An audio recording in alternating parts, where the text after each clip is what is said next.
Hi, this is Dale Shin with LA Helpful Broker, and we're going to talk about home loans today.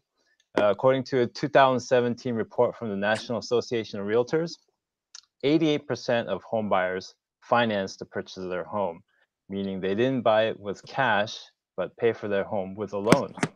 And joining us today is Ivan Choi of HomeStreet Bank, and we're going to talk a little bit about home loans. So, Ivan, thanks for taking the time to join us today. Please tell us a little bit about yourself. Thanks, Dale. 20 years in the mortgage lending business ever since college. Always been in retail home lending.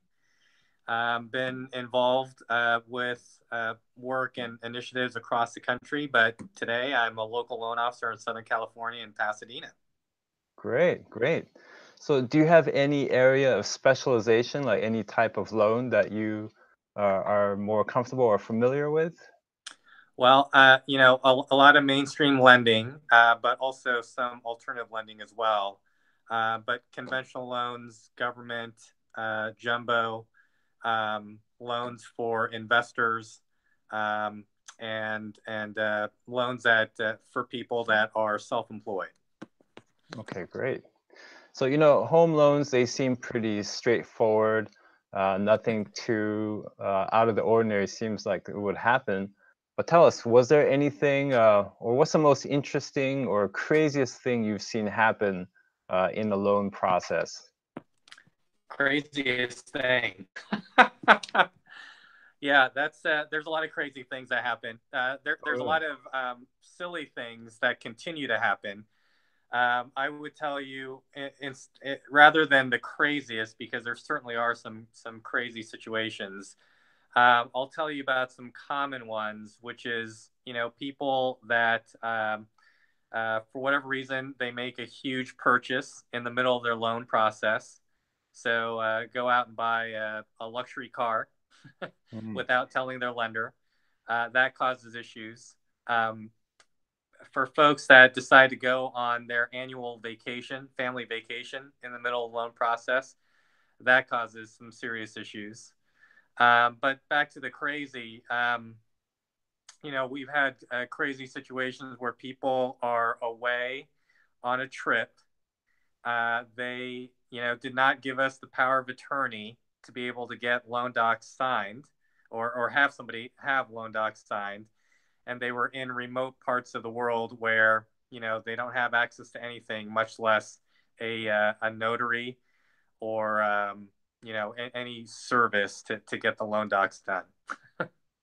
wow, okay.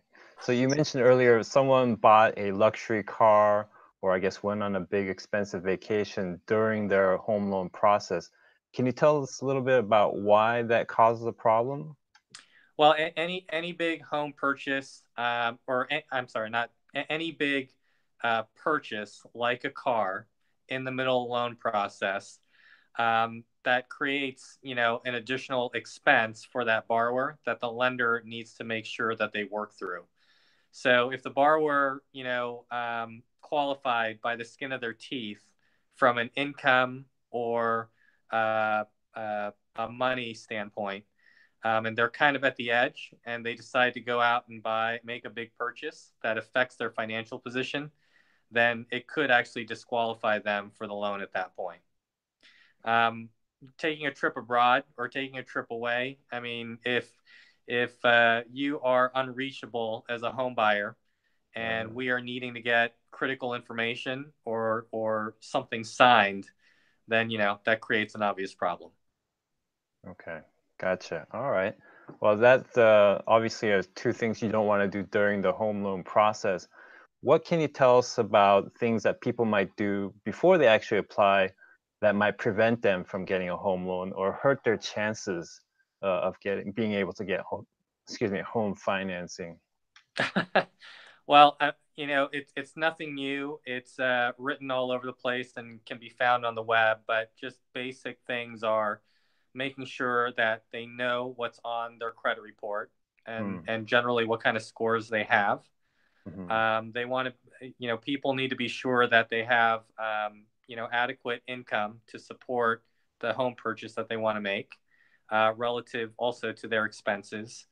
Mhm. Got to make sure that you have stability in where you've been living as well as your employment. Lenders typically, as you probably know, want to see at least 2 years of stability when it comes to their housing and employment. And then, just some savings somewhere in the bank or in their retirement account or in some sort of account that can be accessed. Okay, great. Those are great tips. So, how can someone get the best interest rate for a loan? Yeah, so the best interest rate, and this is a good question because people always feel like they're getting ripped off somehow a lot of times. Uh-huh. But in order to get the best interest rate, it's not only just the credit score, but Hmm. it's characteristics of the loan that they are going to get, as well as the property. So if it's a single family home, that's generally going to help you get a lower rate. If you were to look at a condo, um, Uh-huh. that would actually be a little bit more expensive from a loan standpoint. Oh, Um, if you have a bigger down payment, if you have low debt to income ratio, uh-huh. all those kind of factors Uh-huh. actually help in decreasing the cost of the loan, whether it's your rate or points. So that's interesting. You said it sounds like a condo might have a higher interest rate than, say, a single family home. Why is that? Because condos are, it's because it is part of a development where a number of people have ownership. Uh, Um, it's not like that single owner uh-huh. has control I of see. the situation that's going on. So if the association for that condo, for whatever Uh-huh. reason, mismanages their funds, they're not able to take care of upkeep on the development overall. That represents risk to a mortgage Mm. lender. I see. So more risk, more a higher cost possibly as it's more risk for the lender. Okay, so that makes sense. Any thoughts on where the real estate market is headed, especially for our area, the Los Angeles area? Yeah, well, there's a lot of opinions. My, Yeah. my humble opinion is home prices are actually going to continue to go up. Mm, We don't have a source unless a lot of people start selling their houses today, or so if unless the supply of homes that's available on the market increases and there's a source for that supply, hmm. then we're stuck with the existing homes that are out there, Right. and Mm. there's fewer and fewer coming out for sale, and that will just continue to uh, increase home prices. Okay. Yeah. Yeah. I hear the same thing, and I think the same thing too. So, any other information you'd like to share about yourself, your company, anything you like, please share with us. Yeah, so thank you again, Dale, for having me on today. And what I love about my company, because I've been at large banks, I've been at smaller lending institutions, and also non-bank independent lenders that really operate on a correspondent or broker basis. What I like about HomeStreet Bank, which is a smaller publicly traded community bank established in 1921, is that because of its relatively smaller size, we are extremely nimble when it comes to conventional and jumbo financing. We actually can close loans in 10 days, which is something that a lot of lenders cannot do. A lot of lenders, they will only be able to close, somewhere around the 30-day mark.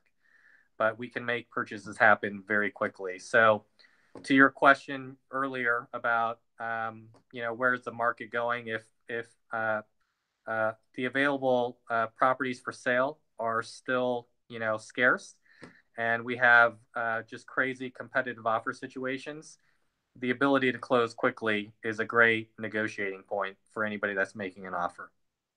That's very true. That's very true. All right. Well, Ivan, thank you so much for taking the time to join us today. I really appreciate it. And I hope everybody found this information helpful. straight from a professional. You heard it right here.